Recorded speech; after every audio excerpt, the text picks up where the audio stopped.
Imagine raising a daughter, giving her every piece of your heart, only for her to treat you like a burden when your body fails you. Now, imagine having $8 million in your bank account, and she has no clue. Before I tell you how I got here, if you've ever been underestimated, overlooked, or betrayed by your own family, hit that like button. Subscribe for more true emotional revenge stories like this one. My name is Lorraine. I'm 56 years old, and I used to be the woman everyone called to fix things. A mother, a CEO, a caregiver, a damn problem solver. I built my own tech consulting firm from scratch while raising my daughter Haley, mostly alone. I grew up in Knoxville, Tennessee, but moved to Charlotte, North Carolina after college. That's where I raised Haley. Just the two of us in a little ranch house with a creaky porch and a fridge that never stayed closed. Her father left before she turned 2, one of those charming men who disappear when life stops being romantic and starts being real. So it was always me and her against the world. I was the lunch packing, science project helping, late night crying shoulder, college tuition saving, do it all mom. I missed out on sleep, vacations, and sometimes even meals to make sure Haley had everything. And to be honest, I never minded. She was my everything. But people change, especially when they get comfortable. 2 years ago, I got diagnosed with something scary. Not cancer, but still something that made daily life hard. Autoimmune pancreatitis. I was in pain constantly. Nausea, fatigue, weight loss. My skin got so pale, my coworkers thought I'd taken up ghosting as a hobby. At first, I didn't tell anyone, not especially Haley. She had just started her new job at a law firm downtown and had moved in with her fiancé, Austin, who I never liked, by the way. Austin was one of those guys who wore loafers with no socks and used the word networking like it was a personality trait. Always trying to look impressive, never actually present. Anyway, I didn't want to burden them. I thought I could handle it on my own, but eventually I had to say something. So one weekend, when I was feeling especially low, I invited Haley over for dinner. I made her favorite, rosemary chicken with mashed potatoes and peach cobbler for dessert. When she came in, she barely looked at me. Her eyes were glued to her phone. "Haley, can we talk for a second?" Yeah, in a minute," she muttered, tapping away at a message. Probably Austin. I cleared my throat. "Sweetheart, I've been sick. For a while now." She blinked, finally glancing up. "What do you mean sick?" I explained, slowly, gently, told her about the fatigue, the treatments I'd quietly started, the days I could barely get out of bed. She nodded. Once. Then looked back down at her phone and said, "Okay, well, you should really tell your doctor everything, not just me." That was it. No hug, no, "Are you okay?" No, "What can I do?" She finished her dinner and left before dessert. The weeks after that were quiet. She stopped calling, no more check-ins, no more, "Hey mom, just thinking about you." She didn't come by anymore unless I begged. And when I asked why, she'd say, "You're always tired anyway, Mom. I don't want to stress you out." But I knew the truth. She didn't want to deal with me now that I wasn't useful.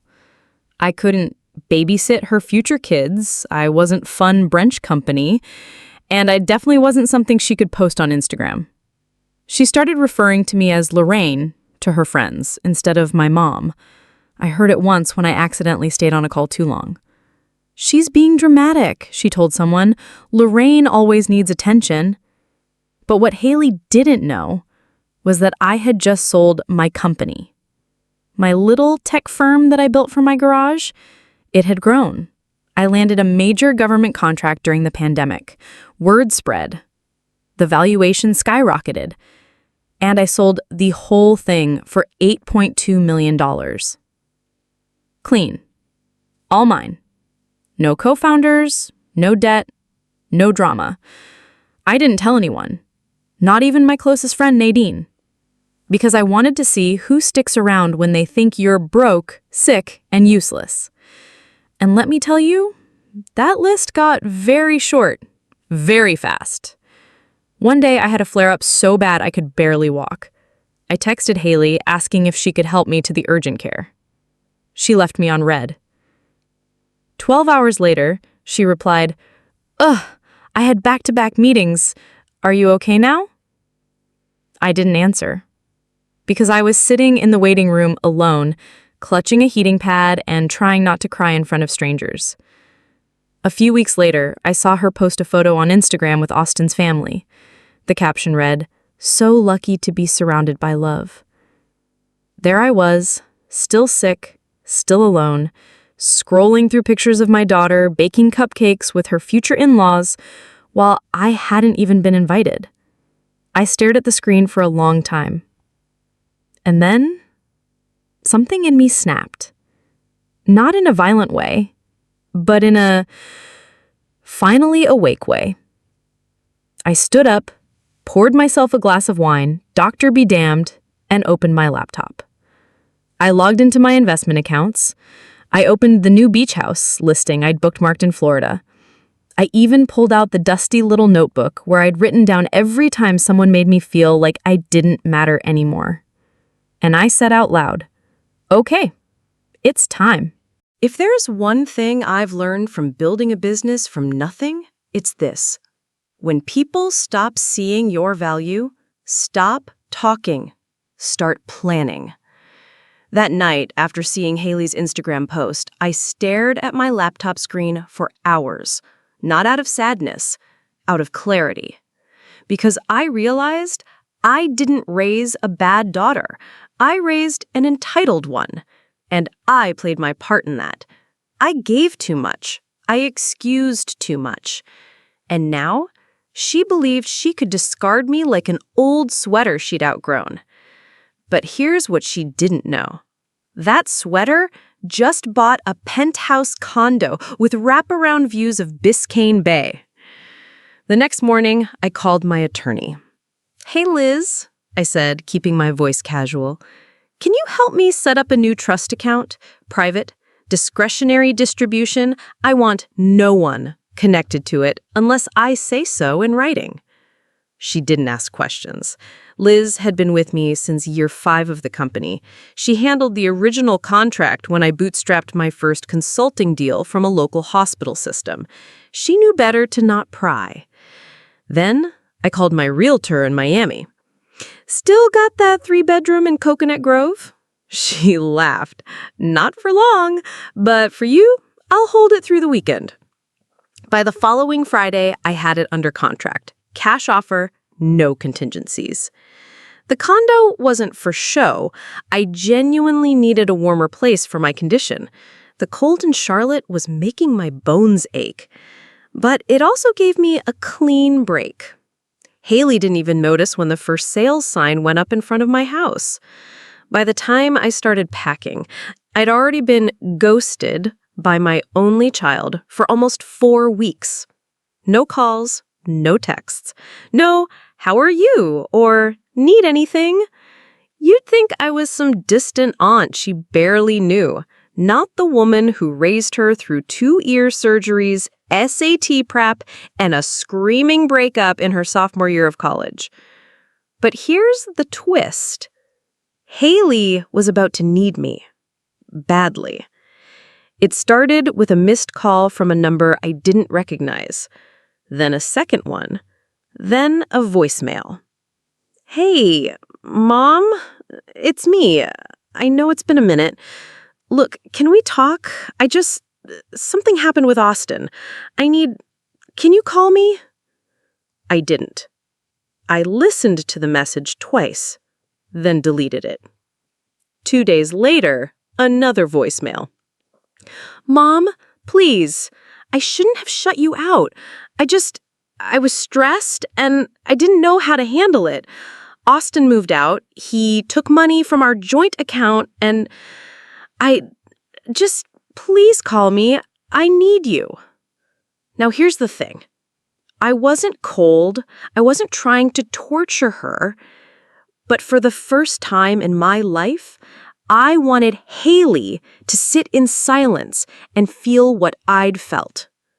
I wanted her to reach out and reach again, to understand what it's like when the person you once counted on doesn't answer. Eventually, she showed up at the house. I was in the kitchen taping up my last box when I heard her car door slam. I froze. "Mom?" she called from the front porch. She knocked once, twice. When I opened the door, she looked small, eyes red, hair tied up in a loose bun like she hadn't slept properly in days. "Hey," she said softly. "Haley." My voice came out flatter than I expected. Not angry, not loving, just tired. She tried to step inside, but I didn't move. "You're moving?" she asked, peering past me.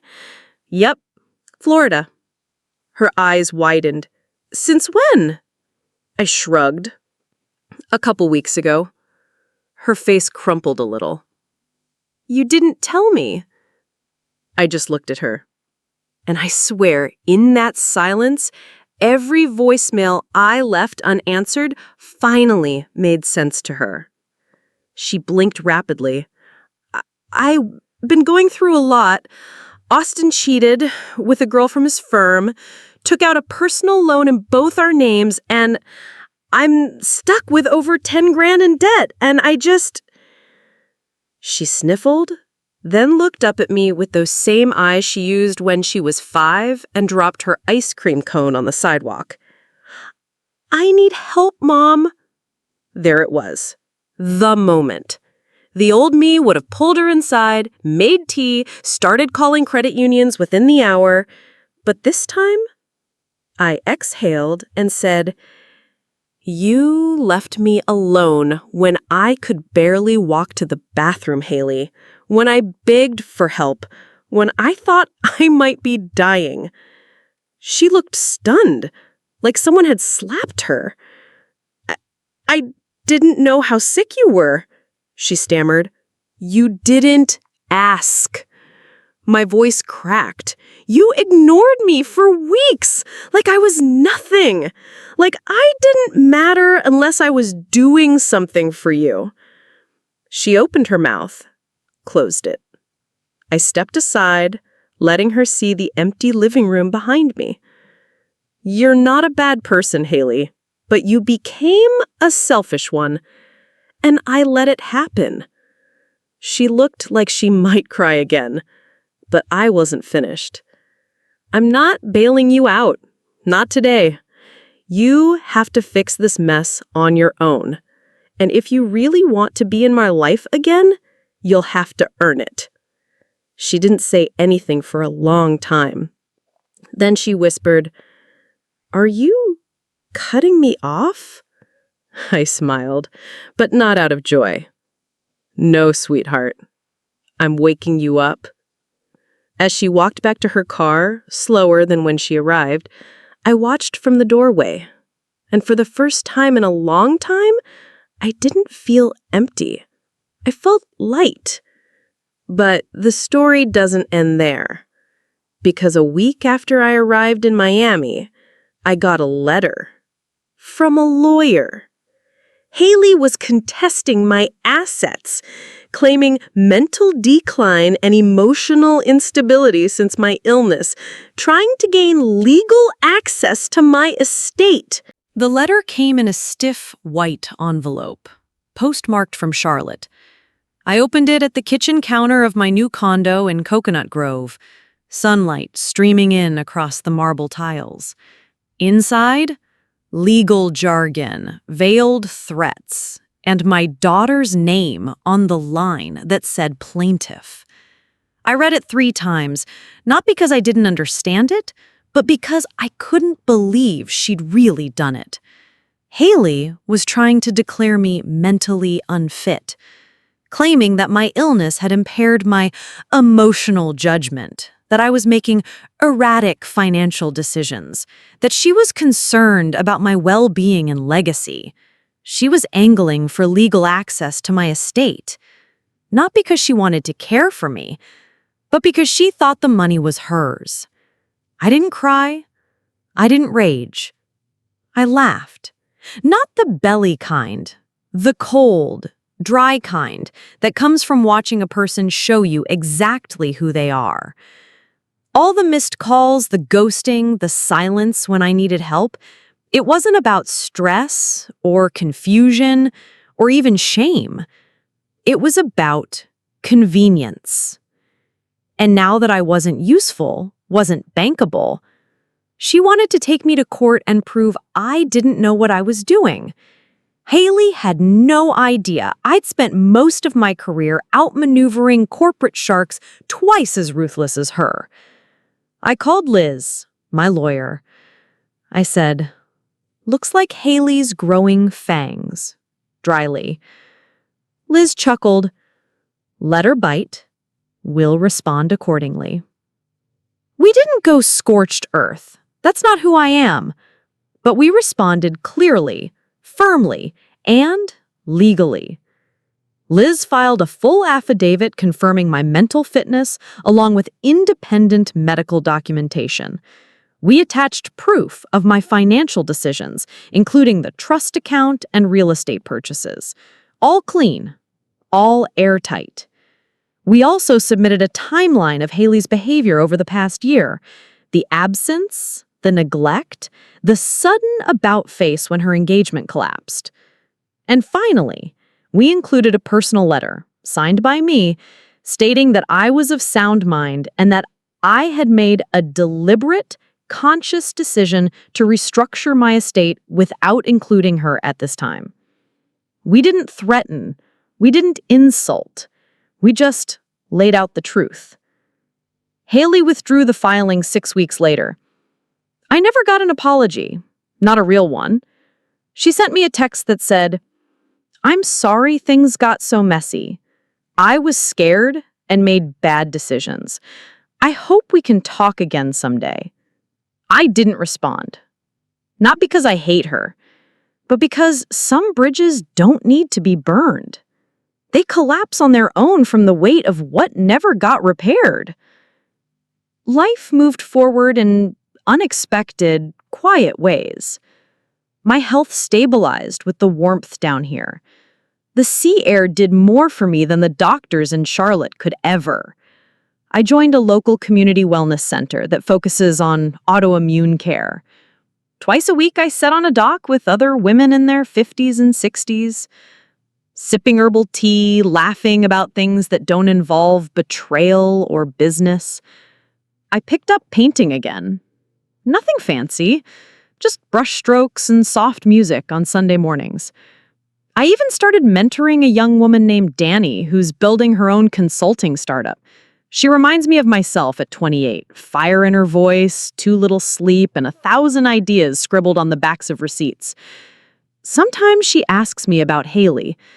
I tell her the truth. My daughter is still finding herself. I hope one day she finds someone she loves the way I once loved her.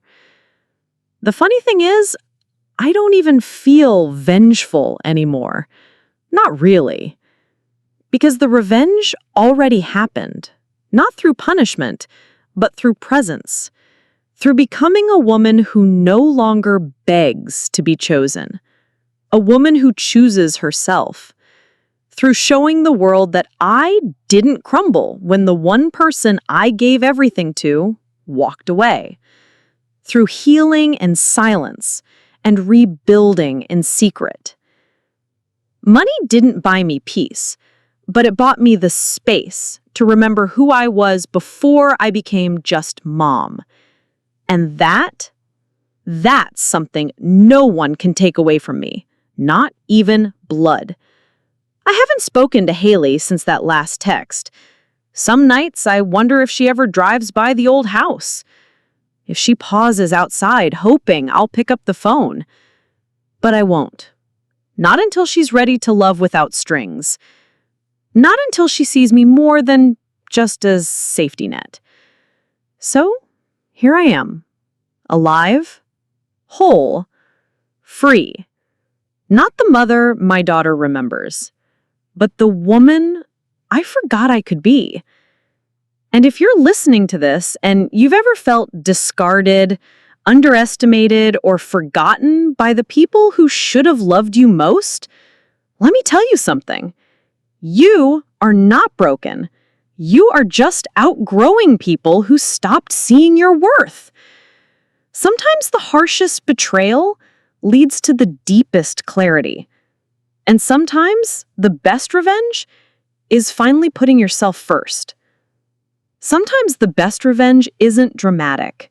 It's quiet. It's healing. It's waking up one day and realizing you're no longer begging to be loved.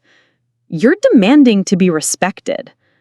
If you've ever experienced betrayal, abandonment, or a painful wake-up call like this, I want to hear your story. Drop your own tale of justice, growth, or revenge in the comments below. Don't forget to like, subscribe, and turn on the bell so you never miss a story that hits close to home. You never know. Your story might just be the one we tell next.